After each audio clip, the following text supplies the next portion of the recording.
राधे राधे भक्तों, पिछली वीडियो में हमने आपको बताया था कि शास्त्रों का आश्रय लेकर हम माया की मार से कैसे बच सकते हैं। अब आज हम बताएंगे कि साधु संग के द्वारा हम माया की मार से कैसे बच सकते हैं। साधु वह होता है जो श्री कृष्ण का अनन्य भक्त होता है, दूसरों की निंदा, द्वेष, मत्सरता से रहित होता है। श्री कृष्ण भजन विज्ञान का संपूर्ण ज्ञाता होता है और श्री कृष्ण के भजन पूजन में हमेशा प्रवृत्त रहता है। जो अपने लिए कम रख के दूसरों को अधिक देता है, निर्लोभी, निष्कामी, निर्मानी होता है। ऐसे साधुओं की सेवा करने से हम माया से बच सकते हैं। साधु शास्त्र और गुरु की कृपा से हमें श्री कृष्ण मिलते हैं। साधुओं के गुण कपिल मुनि अपनी माता को बताते हैं। तितिक्षव कारुणिका सुहृद सर्वदेहिनाम अजात शत्रवः शांतः साध्वा साधुभूषणा। श्रीमद् भागवतम। अर्थात साधु के लक्षण हैं कि वह सहनशील, दयालु, समस्त जीवों के प्रति मैत्री भावना रखता है, उसका कोई शत्रु नहीं होता, वह शांत रहता है, वह शास्त्रों का पालन करता है, उसके सारे गुण अलौकिक होते हैं। साधु वह है जो श्री कृष्ण का अनन्य भक्त है। यदि किसी को ऐसे अनन्य भक्त का संग भी प्राप्त हो जाए तो वह पिशाची माया से मुक्ति पा सकता है। बद्ध जीव काम वासनाओं का दास बन जाता है और जब वासनाएं पूरी नहीं होती तो वह क्रोध का दास बन जाता है और माया की लातें खाता रहता है। वह इस ब्रह्मांड में घूमते घूमते दैववश यदि किसी भक्तवृंद की संगति पा लेता है तो उनके निर्देशों और मंत्रों से माया रूपी डायन भाग जाती है। इस प्रकार से बद्धजीव भगवान श्री कृष्ण की भक्ति के संपर्क में आता है, जिससे वह भगवान के और निकट पहुंच सकता है। समस्त प्रकार के इंद्रिय सुखों का अंतिम परिणाम दुख ही होता है। इन दुखों से जीर्ण शीर्ण जीव सुख की कामना करता है। इस कामना से विवेक और विवेक से जिज्ञासा उत्पन्न होती है। यदि वह साधु संग करता है तो उसमें धीरे धीरे श्रद्धा का विकास होने लगता है। जिस प्रकार से सोना अग्नि में तपाने से हथौड़ी द्वारा पीटे जाने पर निर्मल होता है, उसी प्रकार माया शक्ति दुर्गा देवी जीव को दुख की हथौड़ी से पीट पीट कर शुद्ध बनाती है। अंत में सांसारिक दुख से बुरी तरह जर्जित होकर जीव श्री कृष्ण के पास पहुंचता है और धीरे धीरे अनन्य भक्ति मार्ग में प्रगति करने लगता है। तब जाकर उससे पूर्व दुख कल्याणप्रद ही प्रतीत होते हैं। जिस प्रकार से माता का ध्यान अपने बच्चों पर हर समय रहता है, उसी प्रकार से भगवान का ध्यान उनके भक्तों पर हर समय रहता है। इसलिए भगवान श्री कृष्ण कभी स्वयं आकर या कभी भक्तों के वेश में स्वयं भौतिक धरातल पर पधार कर या कभी भक्तों को भेजकर जीवों के लिए शुद्ध भक्ति का मार्ग समय समय पर प्रशस्त करते रहते हैं। इस दुख प्रदान करने वाली माया से कोई कैसे मुक्त हो सकता है, इसके उत्तर का श्री दशमूल के 7वें श्लोक में उल्लेख है कि संसार में उच्च व निम्न योनियों में भ्रमण करते करते जब हरि रस में मत्त वैष्णव का दर्शन प्राप्त होता है, तब मायाबद्ध जीव को वैष्णव मार्ग के प्रति रुचि उत्पन्न होती है। कृष्ण नाम का उच्चारण करते करते धीरे धीरे उसकी मायिक दशा दूर हो जाती है। जीव क्रमशः वास्तविक स्वरूप प्राप्त करता हुआ विमल श्री कृष्ण सेवा रस आस्वादन करने के योग्य होता है। साधु संग सर्वशास्त्रे कहे, लव मात्र साधु संगे सर्व सिद्धि है। श्री चैतन्य चरितामृत मध्य लीला। अर्थात सारे शास्त्रों का निर्णय है कि शुद्ध भक्त के साथ क्षण भर की संगति से ही मनुष्य संपूर्ण सफलता प्राप्त कर सकता है। इसलिए कृष्ण भक्त का संग ही सबसे बड़ा वरदान है।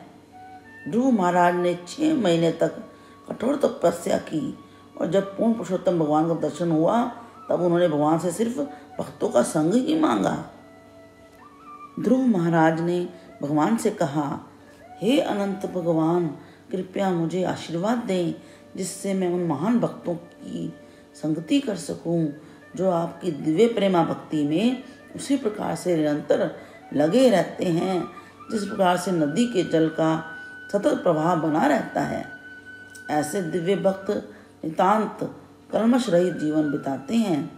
मुझे विश्वास है कि भक्ति योग से मैं संसार रूपी अज्ञान सागर को पार कर सकूंगा, जिसमें अग्नि की लपटों के समान भयंकर संकटों की लहरें उठ रही हैं।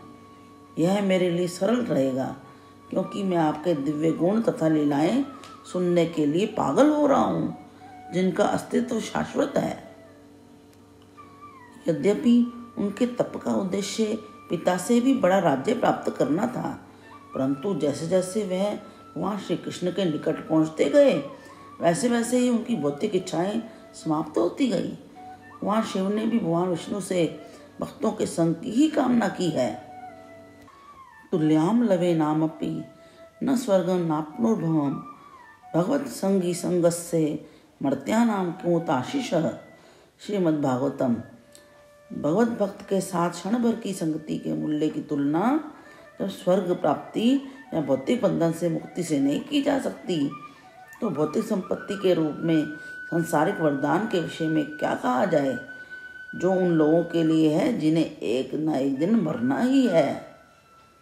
यदि हम कोई नया बीज बोएं और उसमें से पौधा निकल आए, तो उसकी पशुओं से सुरक्षा के लिए हम उसके चारों तरफ बाड़ लगा देते हैं। ठीक उसी प्रकार से कृष्ण भक्ति का बीज बोने पर जब भक्ति लता बढ़ने लगती है, तब भक्तों की संगति की वह बाढ़ जो माया रूपी पशुओं से हमारी हर समय रक्षा करती है। भक्तों की संगति से पापी व्यक्ति भी भक्ति उन्मुखी सुकृति अर्जित कर सकता है। जब यह सुकृति अधिक मात्रा में संचित हो जाती है, तो कृष्ण भक्ति प्रदान करती है। लेकिन भोग उन्मुखी पुण्य या मुक्ति उन्मुखी पुण्य ऐसा फल प्रदान करने में असमर्थ हैं। भोग उन्मुखी पुण्य से जीव माया की मार खाता रहता है और मुक्ति उन्मुखी पुण्य से केवल ब्रह्म ज्योति में प्रवेश कर सकता है। इन पुण्यों से वह सर्वश्रेष्ठ सिद्धि कृष्ण प्रेम कभी प्राप्त नहीं कर सकता। इसलिए ऐसा पुण्य अर्जित करना कृष्ण भक्ति में अवरोध है।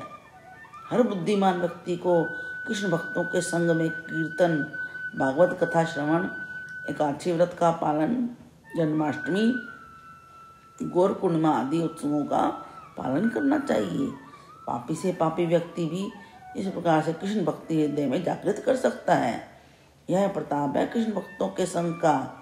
कोई भी इस प्रकार से माया की मार से सदा के लिए मुक्त हो सकता है।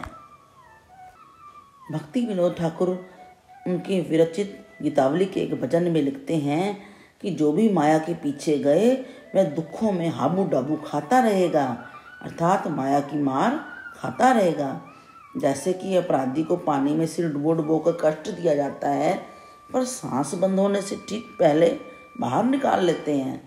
माया भी इसी प्रकार से हमारे साथ करती है। इसी को हाबू डाबू बोला जाता है। माया के भवसागर में माया हमें हाबू डुबू खिलाती रहती है।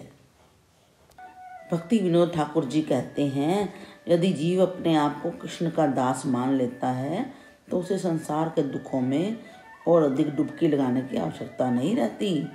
राधा कृष्ण बोलो संगे चलो, एई मात्रे भीखा चाहे। अर्थात राधा कृष्ण बोलते रहो और चलते रहो। मैं बस इतनी ही भिक्षा मांग रहा हूँ कि राधा कृष्ण बोलो और हमारे संग चलो। बद्ध जीवों को माया की मार खाते हुए देखकर शुद्ध भक्तों का हृदय विदीर्ण हो जाता है। वे दया करके हमें अपना संग देते हैं और साथ चलने को कहते हैं। रसिक श्री कृष्ण परम करुणा में श्री कृष्ण ही अपने शुद्ध भक्तों को हमारे कल्याण के लिए भेजते हैं। श्रील भक्ति सिद्धांत सरस्वती ठाकुर जी के अनुसार भगवत भक्तों का सर्वोपरि कर्तव्य है कि उन लोगों के साथ मैत्री स्थापित करना जो पूर्ण रूप से श्री कृष्ण के शरणागत हैं, अर्थात जिन्होंने शरणागति प्राप्त कर ली है। मनुष्य को चाहिए कि वह भगवान तथा उनके भक्त दोनों की सेवा करे, क्योंकि अपने शुद्ध भक्तों की सेवा किए जाने से भगवान अधिक प्रसन्न होते हैं। मनुष्य को चाहिए कि वह न केवल औपचारिक तौर पर भगवान, उनके भक्तों तथा उनकी पूज्य साज सामग्री को नमस्कार करे, अपितु वह वास्तव में भगवान के प्रतिनिधियों की सेवा करे जो महाभागवत कहलाते हैं। माया से बचने के लिए बहुत आवश्यक है कि हम भगवान भक्तों की सेवा करें, क्योंकि भगवान कृष्ण अपनी सेवा से भी बढ़कर तब प्रसन्न होते हैं जब हम उनके भक्तों की सेवा करते हैं। श्री कृष्ण से संबंधित हर वस्तु या व्यक्ति को नमस्कार करें। गुरु श्री कृष्ण के प्रतिनिधि होते हैं। यदि हम उनके प्रतिनिधि की सेवा करते हैं तो श्री कृष्ण कृपा अनायास ही मिल जाती है। श्री कृष्ण की सेवा से वैष्णव की भी कृपा मिल जाती है और आशीर्वाद भी मिल जाता है, जिससे हमारे मन से मोह माया रूपी डायन का विनाश हो जाता है और शुद्ध श्री कृष्ण भक्ति का उदय होता है। जो भी व्यक्ति भक्तों से प्रेम पूर्ण मैत्री संबंध स्थापित कर लेता है उसका कभी पतन नहीं होता और उसे माया की मार भी नहीं खानी पड़ती। भगवान के भक्त ही समस्त प्राणियों को सुखी कर सकते हैं। शुद्ध भक्त कभी माया के चंगुल में नहीं आते, इसलिए ऐसे भक्तों की संगति सदा लाभकारी सिद्ध होती है। जिस प्रकार से एक बंधा हुआ व्यक्ति दूसरे बंधे हुए व्यक्ति का पाश नहीं खोल सकता, उसी प्रकार कोई भले ही कितना ही विद्वान ब्राह्मण हो, शास्त्रों में पारंगत हो, परंतु यदि वह श्री कृष्ण को अपनी आत्मा स्वीकार नहीं करता तो वह भी माया के सत्वगुण में बंदी ही रहता है। इस कारण वह किसी और को तो क्या स्वयं को भी मुक्ति नहीं दिला सकता, परंतु एक मुक्त व्यक्ति दूसरे व्यक्ति की रस्सी खोलकर उसको मुक्ति दिला सकते हैं। इस प्रकार से एक शुद्ध भक्त जो माया के तीनों गुणों से मुक्त हैं दूसरे व्यक्ति को भी मुक्त कर सकते हैं। इसलिए प्रत्येक बुद्धिमान व्यक्ति को चाहिए कि वह भगवान श्री कृष्ण के शुद्ध भक्तों की शरण ले और माया चक्र से स्वयं को मुक्त कर ले। इस तरह हम माया से बच सकते हैं। अगले वीडियो में हम बताएंगे कि हरि नाम के द्वारा हम कैसे माया की मार से बच सकते हैं।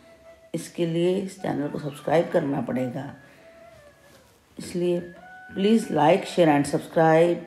हरे कृष्ण कृष्ण कृष्ण हरे हरे, हरे राम राम राम हरे हरे।